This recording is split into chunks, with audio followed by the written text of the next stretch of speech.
किसी रेफरेंस से आप अगर जॉब ले भी लेते हो तो आने वाले वक्त में वो जॉब से आपको निकाल देंगे। अगर अच्छा ग्रोथ चाहिए तो इंग्लिश एक नंबर होना चाहिए आपका। हेलो एवरीवन, कैसे हो आप लोग? आई नो ये वीडियोस में काफ़ी ज़्यादा लेट था, बट आई अंडरस्टैंड कि आप जिस सिचुएशन में बैठे हो, जो चीज़ें आप सोच रहे हो, वो सबके लाइफ का सबसे टफेस्ट पार्ट है। मेरे लाइफ का भी ये बहुत ज़्यादा टफ पार्ट था। When I was started my BCA, I don't know about how to speak English and how I can build my confidence. तो ये एक नॉर्मल और मिडिल क्लास फैमिली के स्टूडेंट के साथ कॉमन चीज़ है।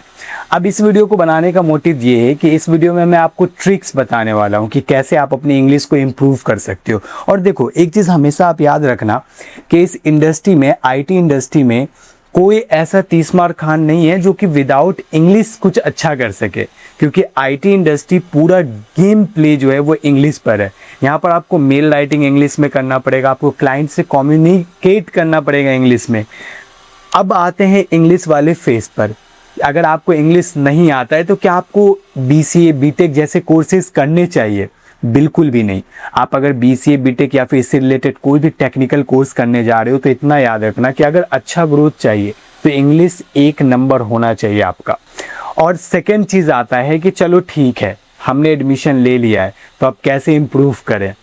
एडमिशन आप तब लेना जब आपके माइंड में आए कि नहीं, मैं इंग्लिश इंप्रूव कर सकता हूँ, अपनी पर्सनालिटी पे काम कर सकता हूँ, क्योंकि विदाउट खुद के ऊपर काम किए हुए आप नहीं कुछ कर सकते इस मार्केट में।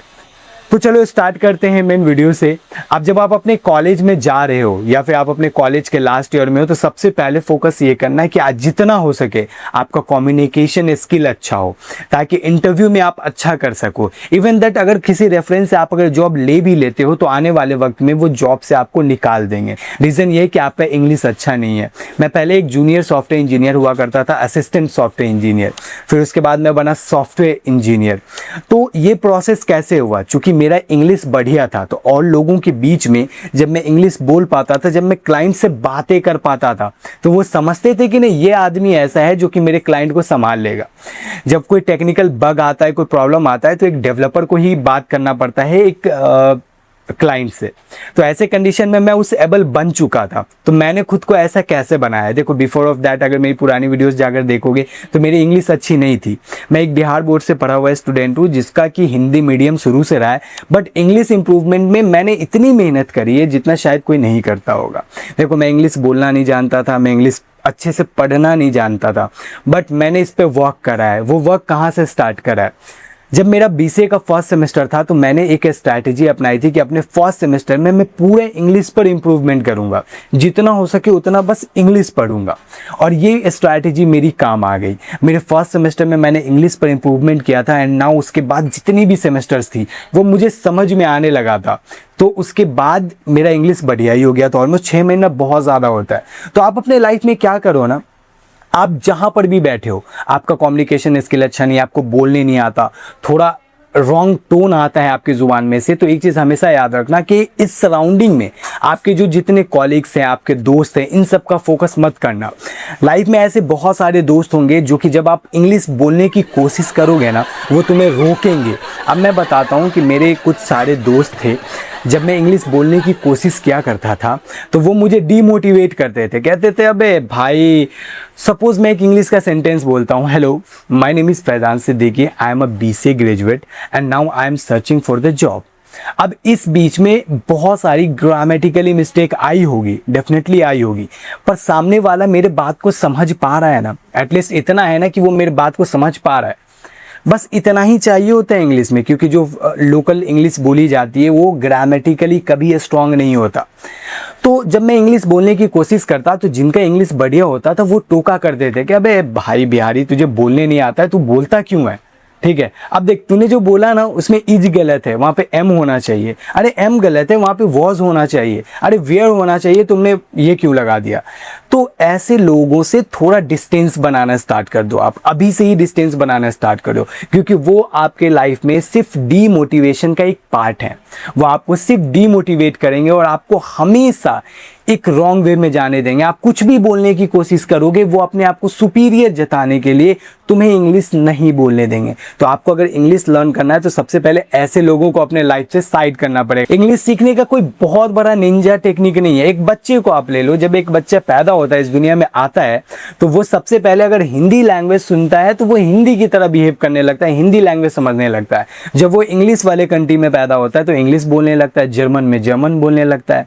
तो कहने का मतलब है कि आप अपने आप को एक छोटे बच्चे की तरह डील करो कि आपको कुछ भी नहीं आता इंग्लिश में। आप एक एक सेंटेंस को लर्न करोगे, एक एक सेंटेंस को सीखोगे, हर एक सेंटेंस को खुद से बनाने की कोशिश करोगे। मैं कभी आपको रेफरेंस नहीं दूंगा कि जाकर ग्रामर पढ़ो, जाकर इंग्लिश ट्रांसलेशन करो। ये सब बेवकूफ़ी वाला काम है, ये सब पूरा बेवकूफ़ी है। ये करते होंगे लोग, आई नो करते हैं बहुत सारे लोग, बट ये बहुत रॉन्ग डिसीजन है कि आप जाकर ग्रामर पढ़ रहे हो, ये पढ़ रहे हो, वो पढ़ रहे हो। नहीं, इसकी ज़रूरत है ही नहीं। आप इंग्लिश बोलने की कोशिश करो ना, आप खुद ब खुद सीख जाओगे।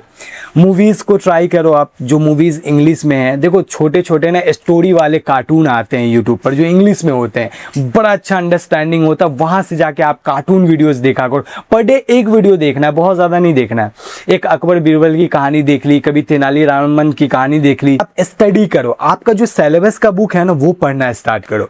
सिलेबस के बुक में रीडिंग करो। देखो ट्यूटोरियल्स देखने से ना आपके माइंड में समझ में तो आता है, बट जब आप पढ़ोगे ना तो आपका इंग्लिश भी इंप्रूवमेंट होगा और माइंड शार्प भी होता है। तो आप स्टडी करना स्टार्ट कर दो। थर्ड जो सबसे ज़्यादा इंपॉर्टेंट है, जो लाइफ में हर किसी को करना चाहिए, जो एक स्टूडेंट को नहीं आइडिया होता, और मैं कहता हूं कि अगर आइडिया नहीं है तो तुम एक बेवकूफ़ स्टूडेंट हो, तुम्हें ये चीज़ इंप्लीमेंट करना ही चाहिए लाइफ में। वो क्या है कि आप ना रैंडम बहुत सारे एप्लीकेशन आते हैं प्ले स्टोर पर या फिर ऐप स्टोर पर, आप वहाँ पर जाकर टॉक बडी जैसे मैं यूज़ करता था टॉक बडी नाम का एप्लीकेशन।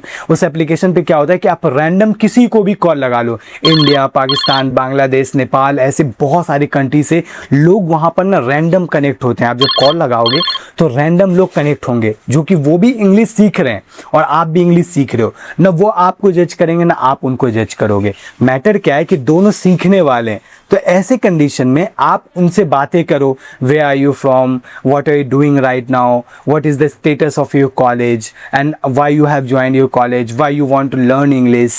मतलब ऐसी ऐसी चीज़ें करनी स्टार्ट कर दो आप। जब आप ये करना स्टार्ट करोगे ना, रैंडम टॉक करना स्टार्ट करोगे, किसी लोगों से 1 घंटे बात कर लिया, किसी से 2 घंटे बात कर लिया, किसी को 15 मिनट बात कर लिया। एक तो है कि आप लोग से बात कर रहे हो, एक अननोन इंसान से आपका कम्युनिकेशन डेवलप हो रहा है। अचानक से आप अननोन से बात कर रहे हो, कैसे बात करना है वो समझ में आएगा। पर्सनालिटी डेवलप होगा कि किस पॉइंट पर क्या क्वेश्चन पूछना चाहिए। देखो इंग्लिश क्या है ना कि इंग्लिश में ये थॉट आना सबसे ज़्यादा मुश्किल होता है कि सामने वाला क्या बोलेगा और मैं उसका इंस्टेंट इंग्लिश में ट्रांसलेट करके कैसे जवाब दूंगा। ये सबसे ज़्यादा मुश्किल पार्ट है। ये मेरे लिए भी मुश्किल है और हर नए बिगनर्स के लिए मुश्किल है। इवन पता है आज भी मेरी इंग्लिश बहुत ज़्यादा अच्छी नहीं है। whenever we are connected with the Zoom meeting and something else, so we saw that the people are speaking English, I am not understanding. So on that time I used to open the subtitle, मतलब मैं subtitle को open करता और उससे पढ़ कर समझता।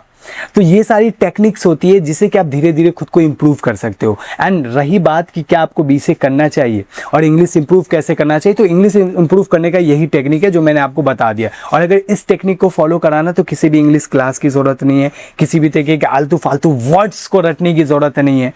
तो एट द एंड कहने का मतलब ये है कि इंग्लिश इंप्रूव करना बहुत ज़रूरी है। Without English you can not get a job possible नहीं है। आईटी इंडस्ट्री में सर्वाइव करना है या फिर मार्केटिंग में, किसी भी चीज़ में या फिर कॉर्पोरेट में, तो without English this is not possible. So you just have to start right now. आज से स्टार्ट करो आप और मोटिवेशन के साथ स्टार्ट करो। देखो मेरी जर्नी को इंस्पिरेशन मानकर चल सकते हो आप मेरी कुछ चीज़ों को देख कर चल सकते हो कि इस बंदे का इंग्लिश इतना बुरा है, उसके बावजूद ये अगर कुछ कर ले रहा है तो मैं भी तो ऐसा ही हूँ, मैं भी कर ही लूँगा। चलो इसी के साथ थैंक यू सो मच, मिलते हैं नेक्स्ट व्लॉग में। जब तक के लिए thank you so much, bye.